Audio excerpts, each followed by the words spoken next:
Selamat pagi, Shalom. Bapak Ibu Saudara yang dikasihi oleh Tuhan Yesus Kristus, perenungan kita pada pagi ini terambil dari 1 Korintus pasal yang ke-7 ayat 1 sampai ayat yang ke-4. Di zaman sekarang ini Bapak Ibu Saudara, pasangan-pasangan di dalam keluarga-keluarga Kristiani tidak sedikit juga mereka mengalami masalah-masalah. Dan masalah yang terbesar pada saat ini adalah muncul pada saat pasangan demi pasangan, suami dan istri itu betul-betul tidak lagi merasa puas di dalam relasi atau hubungan mereka masing-masing.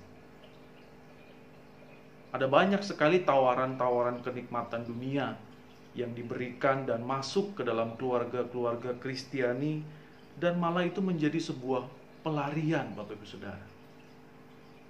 Dan ini menjadi sebuah problem, sebuah masalah, sebuah tantangan yang menimbulkan ketidakharmonisan di dalam keluarga Kristiani di zaman-zaman sekarang ini.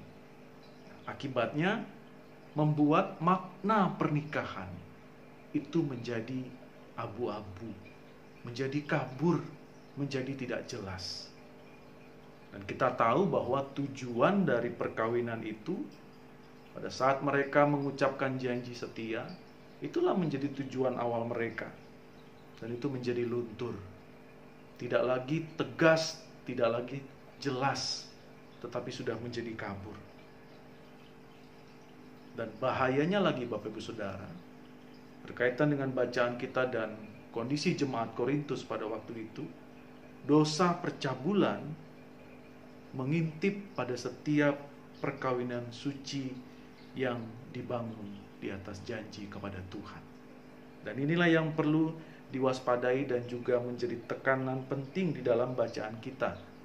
Paulus mengingatkan kepada setiap pasangan, suami dan istri di jemaat Korintus ini supaya mereka terhindar dari bahaya percabulan. Di situ dikatakan bahwa hendaklah suami memenuhi kewajiban kepada istrinya, demikian pula istri terhadap suaminya. Bapak Ibu Saudara yang dikasihi oleh Tuhan Yesus Kristus, saat perkawinan itu terjadi, baik suami ataupun istri, dia tidak lagi berkuasa atas tubuhnya sendiri. Suami juga tidak berkuasa terhadap tubuhnya sendiri, tetapi istrinya. Demikian juga sebaliknya. Jadi kalau terjadi perceraian, karena muncul masalah lalu terjadi perceraian, itu bukanlah jalan keluar.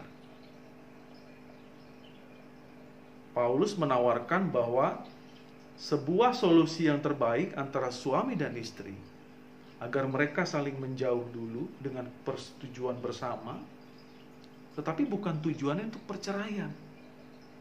Agar mereka masuk di dalam doa, di dalam perenungan atas apa yang terjadi, atas persoalan yang boleh ada, sehingga mereka menghadap kepada Tuhan dan mereka mengevaluasi diri. Sekali lagi, bukan untuk melakukan perceraian. Ketika Allah sudah memberkati sebuah perkawinan, sebuah pernikahan kudus, Bapak Ibu Saudara, keduanya itu telah menjadi satu. Maka dengan demikian, ada banyak perbedaan-perbedaan latar belakang yang dimiliki oleh suami ataupun istri. Itu tidaklah menjadi sebuah persoalan. Dan itu tidak perlu dipertentangkan. Karena mereka sudah menjadi satu. Memang dirasakan itu bukanlah hal yang mudah. Itu yang terkadang membuat banyak sekali pertengkaran karena persoalan perbedaan. Nah, jadi bagaimana? Ya harus ada upaya di antara kedua belah pihak. Agar apa? Agar masing-masing orang tidak egois, tidak mementingkan dirinya sendiri, tetapi keduanya berorientasi untuk hidup saling melayani, untuk hidup saling memperlengkapi satu dengan yang lain. Sekali lagi, bukan untuk hidup egois. Bagaimana itu dapat dilakukan? Dengan terus mengakui bahwa cinta kasih kedua orang ini, suami dan istri ini, itu berasal dari cinta kasih Allah kepada mereka. Sekali lagi Bapak Ibu Saudara, kalau kita renungkan dalam bacaan kita pada saat ini, kita melihat bahwa ada komitmen yang penting yang harus kita miliki bersama.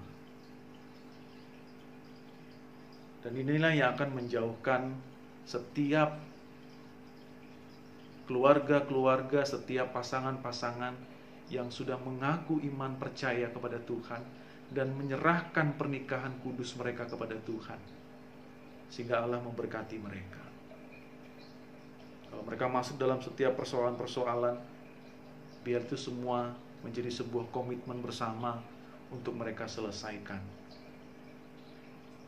Tentu saja dengan cinta kasih daripada Allah, mungkin juga dengan percakapan-percakapan, tidak perlu dilakukan dengan emosi, dan perceraian bukanlah sebuah solusi. Nah, Bapak Ibu Saudara dikasihi oleh Tuhan Yesus Kristus, sekali lagi kita tidak berkuasa atas tubuh kita sendiri. Kita tahu bahwa pasangan hidup, keluarga demi keluarga yang sudah diberkati oleh Tuhan, biarlah dijadikan Tuhan menjadi saluran berkat.